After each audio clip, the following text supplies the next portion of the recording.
Muy bien, pues iniciamos la segunda parte de esta ponencia con Flor Trejo Rivera, de la Subdirección de Arqueología Subacuática del Instituto Nacional de Arqueología e Historia de México, una estrategia basada en la ciencia y la cooperación, el Juncal como escuela internacional, una alternativa.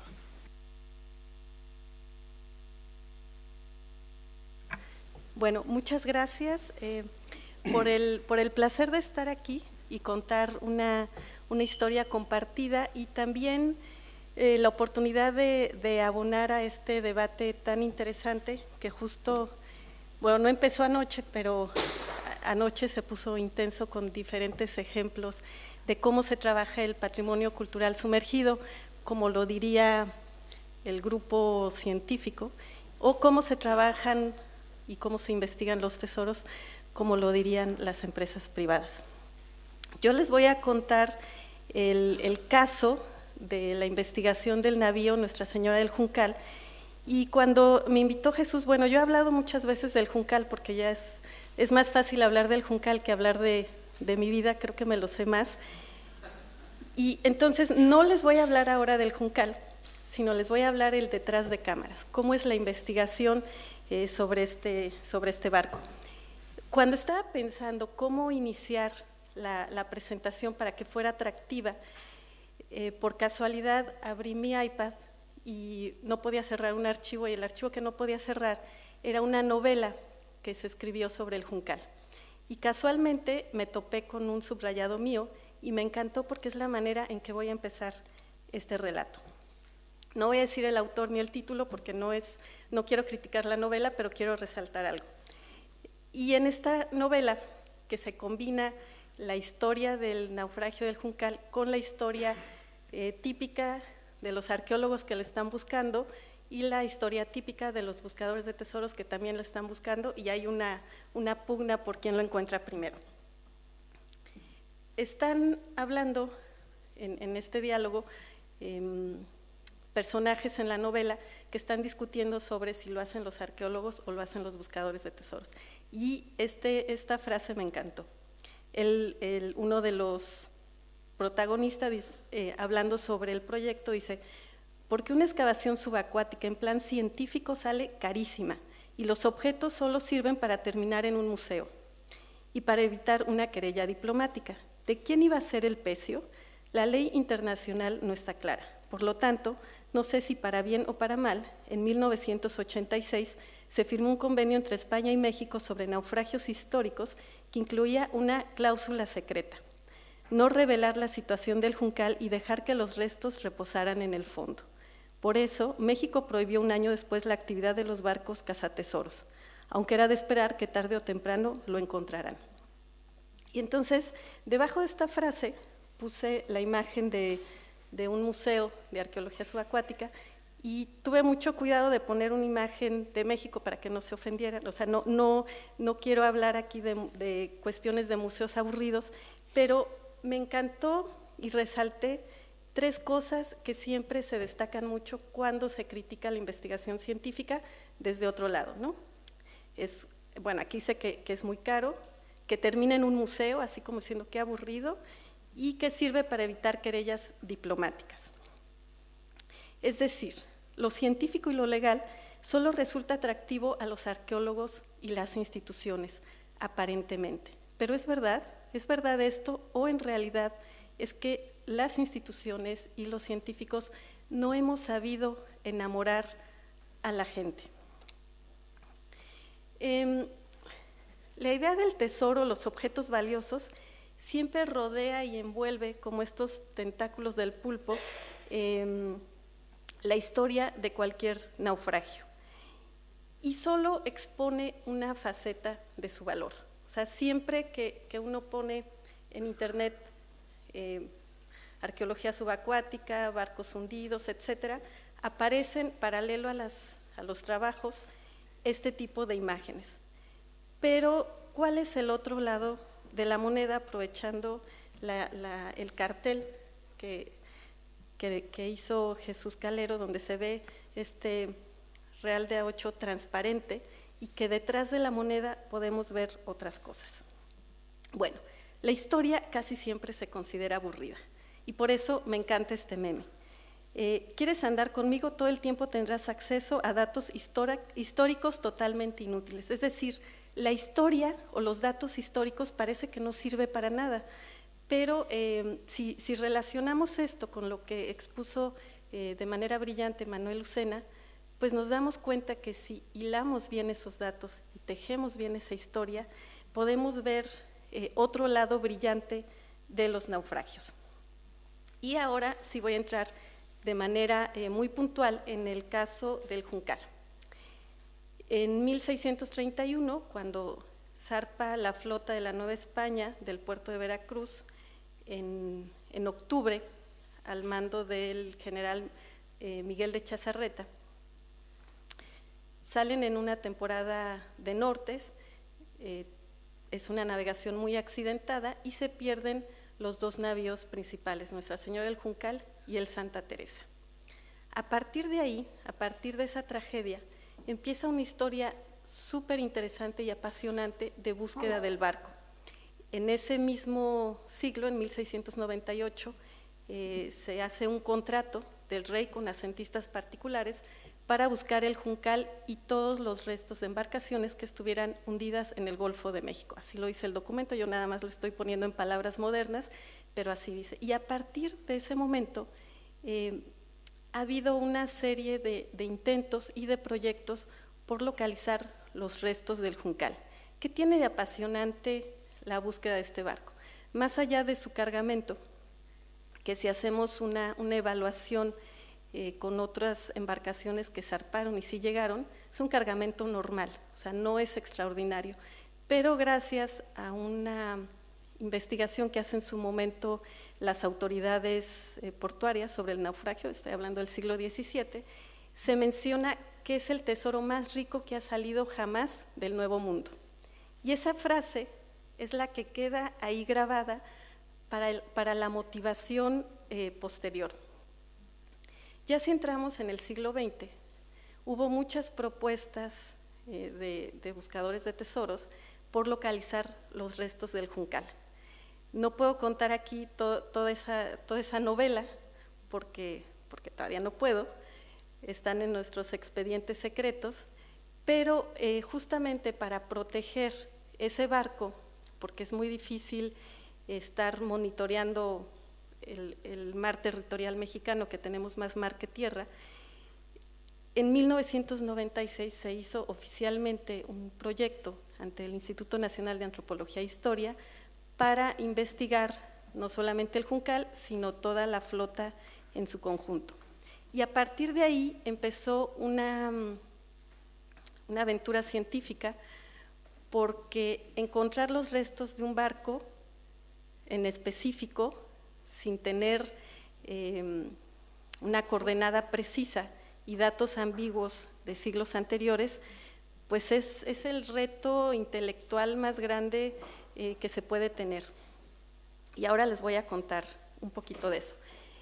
Si nos vamos en los años, o sea, 1996 México empieza con este proyecto y en el 2014 se firma un memorándum de entendimiento entre México y España en relación al Juncal, pero con un interés que se extiende al patrimonio cultural sumergido común, que es todo prácticamente.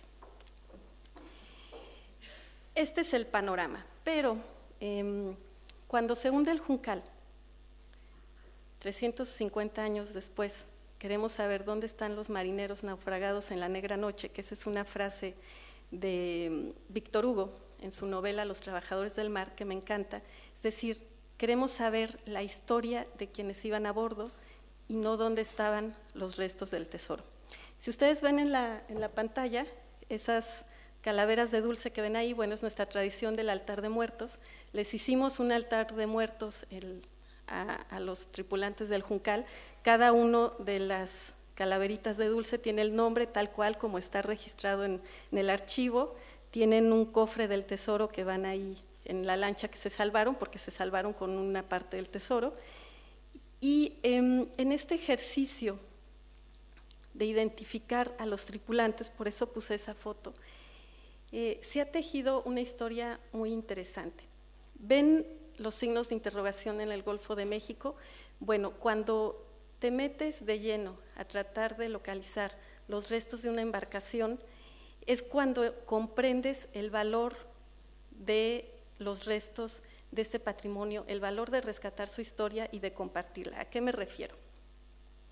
Parece muy fácil decir, bueno, nos vamos al archivo, encontramos el documento, la bitácora donde está registrado el momento del accidente, hacemos una conversión de leguas, unos cálculos ahí de la cartografía con sus errores históricos y prospectamos, utilizamos alta tecnología y todo es muy sencillo. Pues no.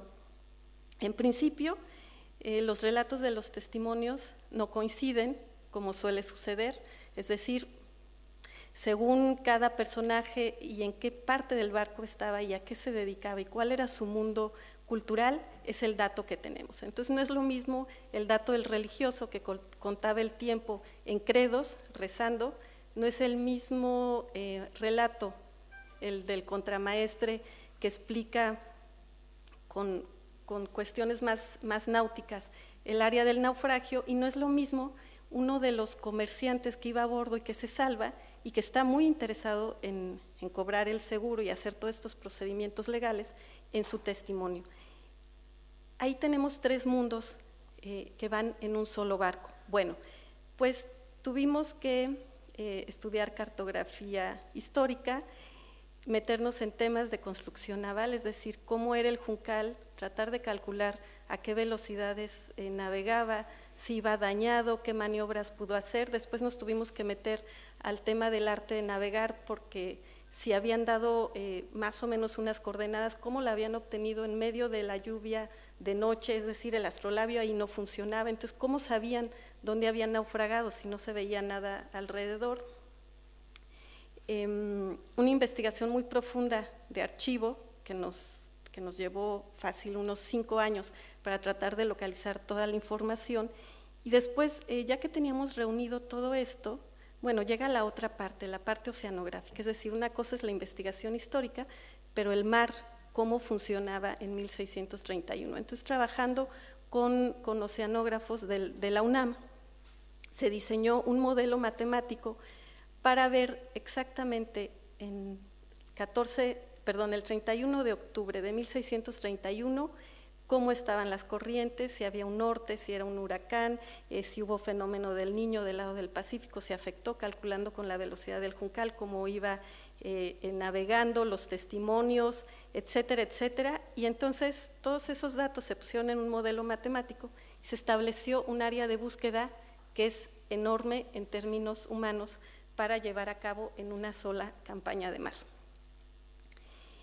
Y les estoy hablando de 20 años de investigación, es decir, tengo 15 minutos para resumir 20 años de investigación.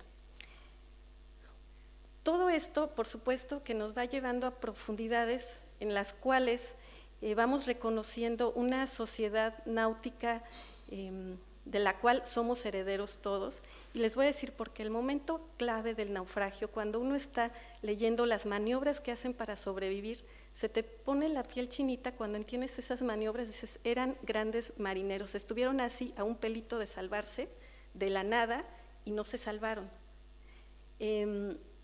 Estamos obligados a reconocer a esos grandes hombres y a no pensar la historia del Juncal en términos económicos, sino lo que está representando realmente. Y para esa representación más compleja, puse esta imagen y aquí entra en acción el otro tema que tiene que ver con esta charla, la ciencia y la cooperación. Jesús Calero me dijo, platica o habla, como dirían en España, conversa, nosotros decimos platica en México, el Juncal como una escuela internacional. ¿A qué se refiere? Bueno, esa imagen que ven ahí es del Códice Durán y me encanta y me fascina porque es la llegada de Cortés a las costas de Veracruz. Pueden ver el barco con una población española y después ven el árbol con un indígena ahí arriba.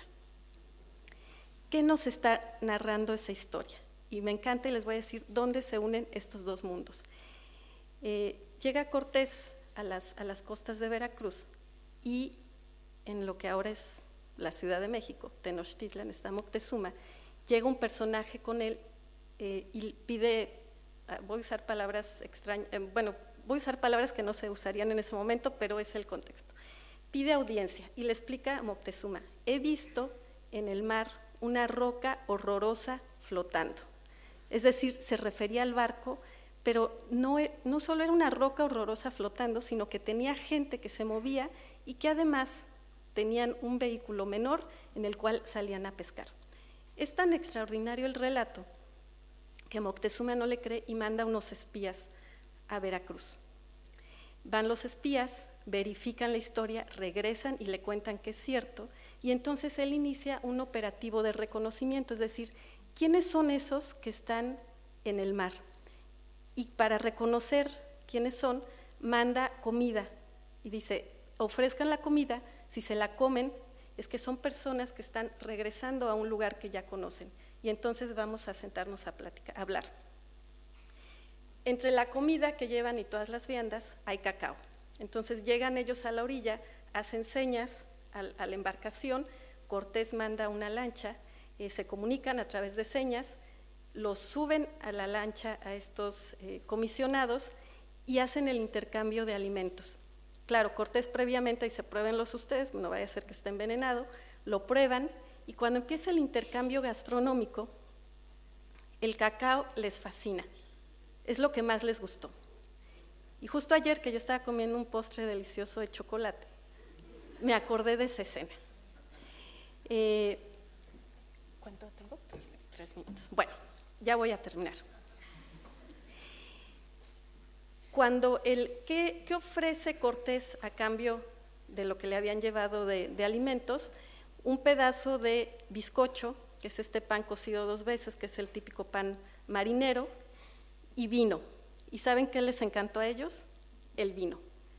Evidentemente, y les gustó tanto que no se pudieron bajar ese día del barco y tuvieron que bajarse al otro día.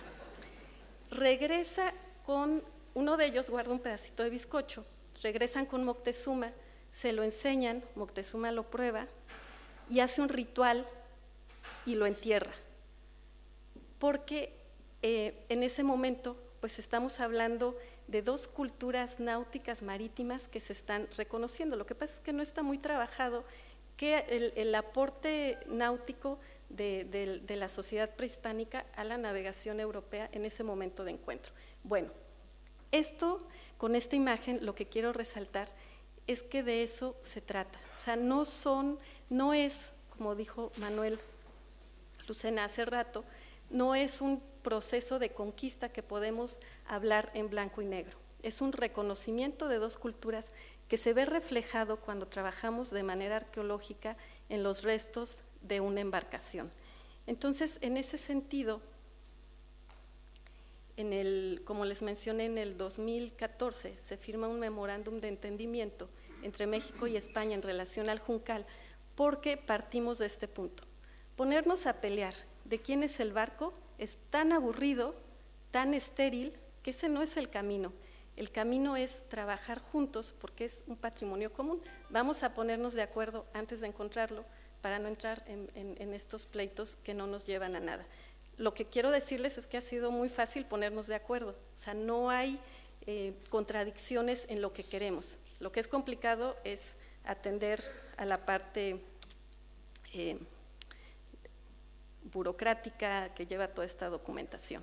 Entonces, en este sentido, el ejemplo del Juncal que les acabo de resumir extremadamente rápido, pues se trata de eso, de trabajar juntos. Esta es una investigación larguísima, compleja, pero se trata de trabajar juntos porque eso que encontremos pues es lo que somos ahora y nos permite comprender un pasado un poco olvidado y que se diluye, que es la relación del hombre con el mar. Y ya con esto termino. Gracias.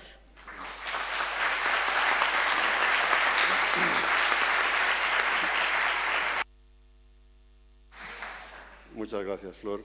Pues a continuación interviene Felipe Castro de la Universidad de Texas, en Estados Unidos, con el tema la arqueología y nosotros, por qué es vital cumplir con los más altos estándares en la arqueología para las sociedades iberoamericanas. Pues muchas gracias a Jesús otra vez, que hice posible invitarme a hablar aquí, que me encanta, y voy a intentar hablar en español. Entonces, la primera cosa que quiero hacer es pedir perdón a don Miguel de Cervantes por lo que yo voy a hacer a esta lengua que me encanta. Los argumentos contra la destrucción del galeón son los argumentos contra la barbarie que teníamos ya 27 años hace, cuando yo y Alexandre Monteiro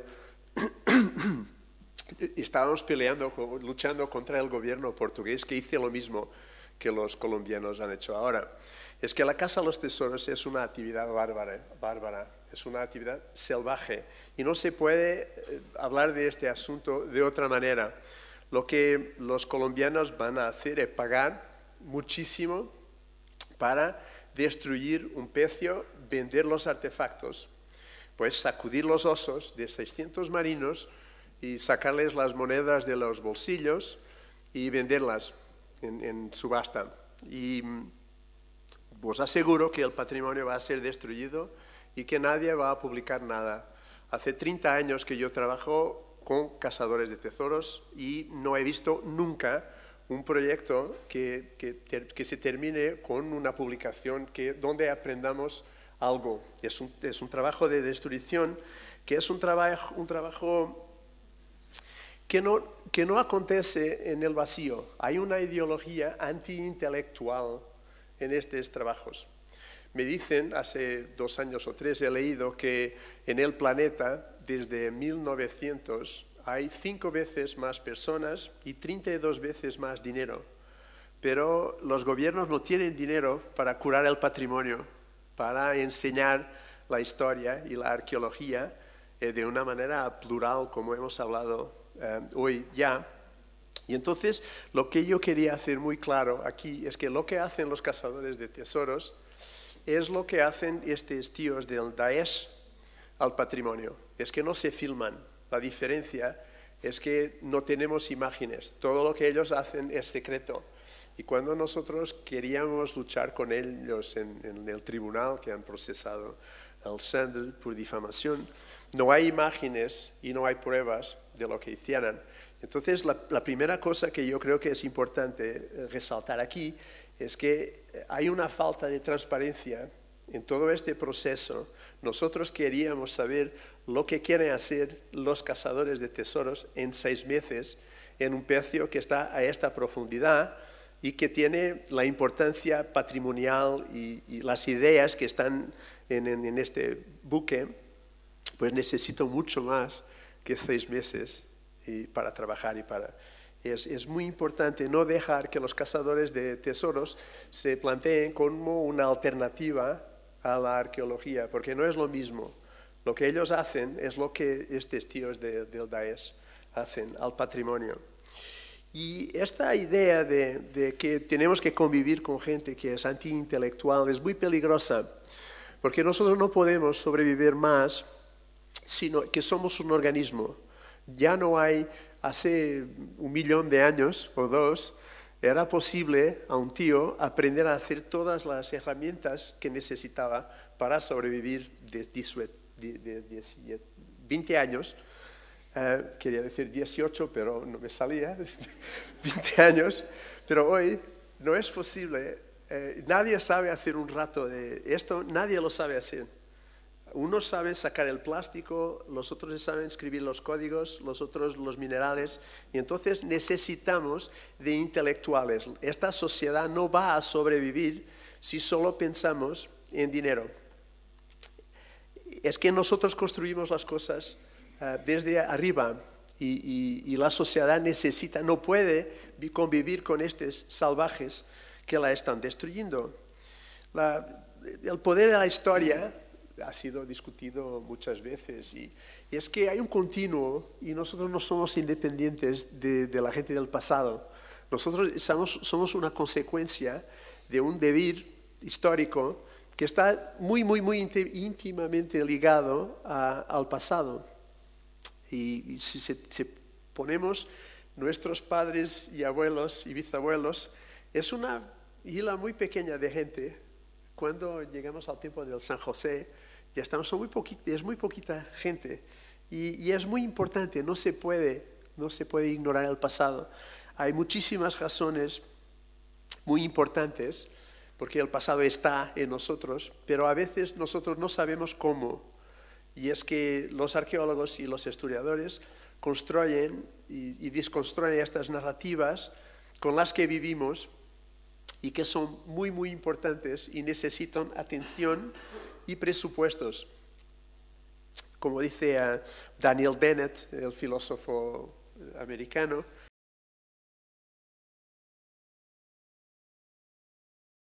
upload to our necktops. Nosotros vivimos con estas herramientas del pensamiento. Hay un montón de historias, de leyendas, de gráficos, de expresiones, números, que nos hacen pensar mejor y más deprisa. Hay mucha literatura sobre esto. Y la arqueología es una de las herramientas del pensamiento que hay que tener muy cerca. Yo vivo en los Estados Unidos y enseño en una universidad americana, y la leyenda negra es la realidad en la que viven todas las universidades americanas. No se habla de los españoles, sino para decir que han matado a todos los aborígenes. Y esto necesitamos de arqueología y de historia y presupuestos para enseñar la historia como cada generación la ve. Yo no quiero juntarme a los patriotas y a la gente que quiere hablar de todo el honor del pasado, porque yo creo que es un poco triste vivir en la miseria y decir, pero mi bisabuelo era muy importante, hice cosas increíbles. Yo creo que me gusta mucho más esta historia de Murat, el general de Napoleón, que dice a un marqués, en mi familia el antepasado soy yo. Pero lo que no podemos ignorar es que estos buques de la península ibérica cartografiaron el planeta en el siglo XVI y XVII, son testimonios de la industria, sofisticación, competencia de toda esta gente que hizo posible que la Europa hizo un mapa del mundo y juntó toda esta gente que estaba aislada desde hace 2 millones de años. Y eso es muy importante y lo tenemos que estudiar y hablar. Además, porque el capitalismo es una fuerza que nivela, que hace todo igual. Los Estados Unidos, cada vez que uno viaja de una ciudad para otra, tienes que saber dónde estás, porque de la ventana de tu hotel no sabes. Es que el paisaje, estás en la ciudad del Cabo y se parece mucho con Lisboa, la frente del puerto. El mundo se está quedando muy monótono. No hay una diversidad. Nosotros nos vamos a quedar todos lo mismo. Y la arqueología es quizás una fuente de historias que nos puede enseñar la diversidad, la importancia de la diversidad y el respeto y la urbanidad. Porque no es por acaso que estos chicos del Daesh están destruyendo el pasado. Es muy importante para los revolucionarios de destruir el pasado. No es por acaso que ahora este gobierno de los Estados Unidos está haciendo lo que puede para destruir las universidades y los intelectuales. Esta es una cosa que estas cosas están ligadas. Si yo pudiera hablar castellano, pues explicaba esto mucho mejor. Estábamos hablando hace un año en el CSIC y un amigo mío inglés me dice, el patrimonio cultural es una fuente de autoestima y de tranquilidad. Cuando uno pasa en una ciudad como Estambul y sabe que desde hace miles de años la gente ha pasado por estas calles, sabes que todos los problemas que tienes tienen una perspectiva, las cosas van a pasar y todo se va a arreglar. Yo creo que de esta vez no, pero es una cosa personal. Pero lo importante lo importante de esta historia del patrimonio, de la importancia del patrimonio, es que proporciona anclajes para la vida de las personas. Entonces yo quería dejaros con unas 4 cuestiones y unos puntitos de vista que que han planteado los que hicieran la remodelación del Museo del Hombre en París hace 40 años. Y ellos dicen que la arqueología sirve para preguntarnos quiénes somos, dónde venimos, a dónde vamos y qué podemos saber sobre nosotros. Yo creo que cuando se habla de un pecio o de un sitio arqueológico, lo que tenemos son estas 4 cuestiones. Y que los franceses las plantearon en 4 niveles diferentes: la cultura y la biología, lo que es biológico y lo que es cultural, que es una discusión que no se va a terminar nunca y es muchísimo interesante, creo que todos concordamos. La idea de los artefactos y que nosotros no vivimos en el abstracto, vivimos en un mundo que hemos creado con artefactos que hemos hecho. La percepción colectiva del mundo metafísico, que está muy presente en todas estas historias de navíos, como decía un alumno colombiano que yo tengo, que esta historia de Roland Barthes, que hablaba que los buques son las 2 cosas, yo no sé cómo se dice, a womb, un útero que te protege, que como es un texto muy pequeño que tiene en mitologías, yo creo, que es sobre Le bateau ivre, el poema sobre un barco, el buque que te lleva por horizontes increíbles que no habías visto jamás. Pero también habla de Jules Verne, del submarino que te protege, que es un pequeño mundo donde estás protegido en un universo muy, muy duro, muy peligroso. Entonces, con esta dualidad se puede mirar a estos sitios, a estos buques, a estos accidentes. Todos los viajes tienen estas 2 componentes y pues usar estos proyectos de arqueología para enriquecer la sociedad de una manera consistente. Y por último, claro, el hombre y su vida interior, lo que se pasa en la mente de cada marino, de cada capitán, de cada don Diego de Alvear, cuando le mataron los ingleses toda la familia en frente a 100 metros de... Entonces, ¿qué proponemos? Perdón. Esta idea de que la arqueología no puede ser sino una arqueología comunitaria. Los arqueólogos no pueden hacer arqueología que no sea para todos los públicos que hay. Y podemos utilizar realidad virtual y aumentada y hay un montón de herramientas informáticas que nos permiten. Estamos trabajando en una beca en mi universidad con una universidad en Chipre para hacer visitas a los pecios desde tu casa con gafas.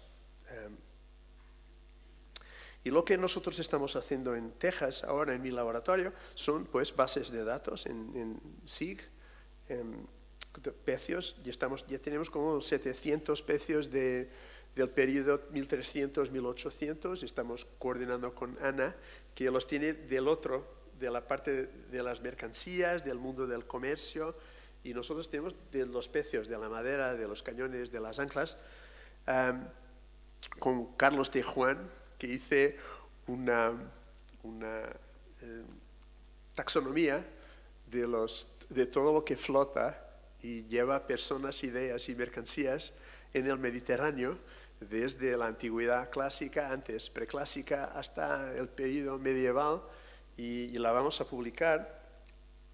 Y con un alumno hicimos un inventario de astrolabios, todos los astrolabios náuticos que teníamos encontrado en el mundo, y eso nos permitió pues hacer cronologías y taxonomías, y ahora ya tenemos como una escala cronológica cuando se encuentra un astrolabio. Con Ana y Nailing estamos estudiando las redes de abastecimiento de madera en el mundo ibérico, donde venía toda esta madera de la cual se hacían los buques. Con Pierre Dras, en Francia, en CNRS, estamos trabajando en lo que se puede sacar de información de los pecios sin ser intrusivos, sin sacar artefactos. ¿Qué se puede saber? ¿Cómo se puede mirar estos sitios sin los excavar todos? Con Dimitrios, un ingeniero de Chipre, estamos, de lo que yo estaba hablando, estamos haciendo estas visitas a los sitios arqueológicos que se pueden hacer con realidad virtual. La gente puede bucear en estos sitios. Estamos haciendo modelos, traer las reconstrucciones que tenemos, porque van a ser mucho más sofisticadas en 30 años. Pero lo que tenemos ahora lo queremos compartir con el público y hacer juegos serios para que los alumnos puedan enterarse de lo que sabemos sobre los buques de este tiempo. Con Alex estamos haciendo una base de datos del patrimonio cultural portugués que pueda servir como una herramienta de gestión para el gobierno portugués. Con Alejandra estamos trabajando en un montón de pecios, los voy a pasar muy deprisa. Sí, todos estos slides están en la internet, lo voy a pasar muy deprisa. El pecio de Beliño, que puede ser español, este es francés. Este es un pecio increíble que está haciendo Miguel San Claudio en Galicia, en Ribadeo. Estamos haciendo un estudio piloto de una parte de la costa portuguesa y hacer un paisaje cultural marítimo y poner las leyendas, los edificios, la historia, los pecios, los buques, todos los artefactos, la manera como la gente sobrevive, la ecología. Y vamos a usar ontologías y programas de computadora y utilizar la realidad virtual para enseñar lo que sabemos a todos. Pues habrán errores en estas reconstrucciones, pero las podemos compartir de maneras muy creativas. Ahora con los teléfonos, con estas, se puede estar dentro de un buque y lo ver y entrar, hacer o gafas. Y esos son proyectos de arqueología, de ciencias computacionales. El Centro de Arqueología de Alcácer, que lo dice Alexandre.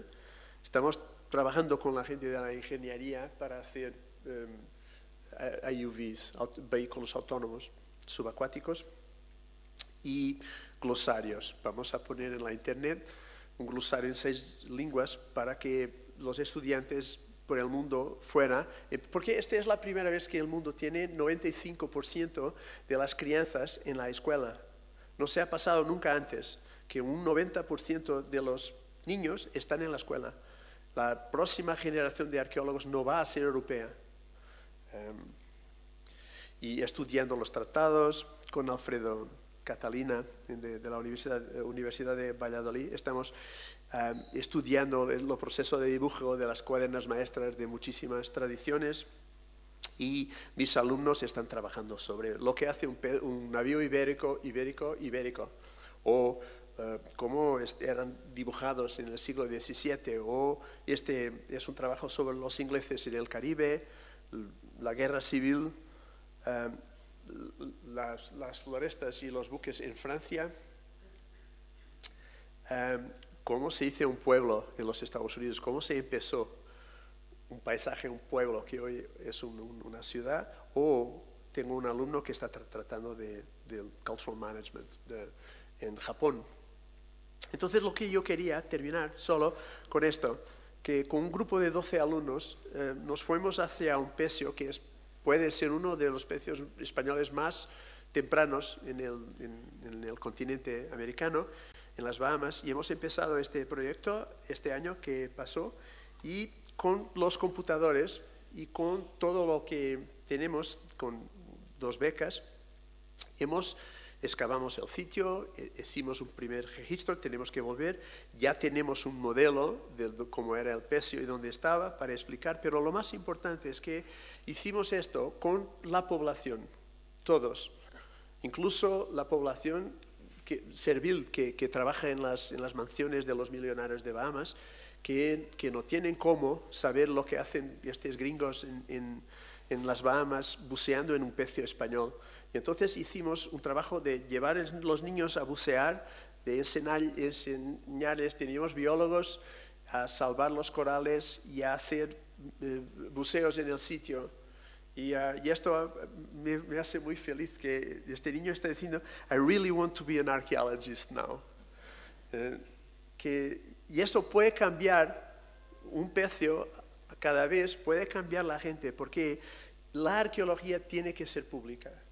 Yo veo todos los viejos que están en las universidades, todos los profesores, odian los teléfonos, odian los jóvenes. Dicen, los jóvenes. Yo tengo este chiste que me encanta, que digo que ya estaba, ya los sumerios ya habían escrito, el mundo está perdido porque los jóvenes ya no tienen respeto, no saben estudiar, no tienen método. Pero si uno piensa en los Estados Unidos, con mi generación está destruyendo no solo la orden internacional, pero el planeta. Nos estamos destruyendo el planeta y ahora están hablando de Marte, como si fuera posible andarnos a Marte, porque aquí ya no se puede vivir. Pero los jóvenes son la gente más importante, van a ser el futuro del planeta y sería muy importante mantenerlos en estas ecuaciones, porque yo no veo muchas veces los niños en estos proyectos, los más pequeños. Y era solo lo que yo quería decir en mi castellano horrible, perdónenme. Gracias.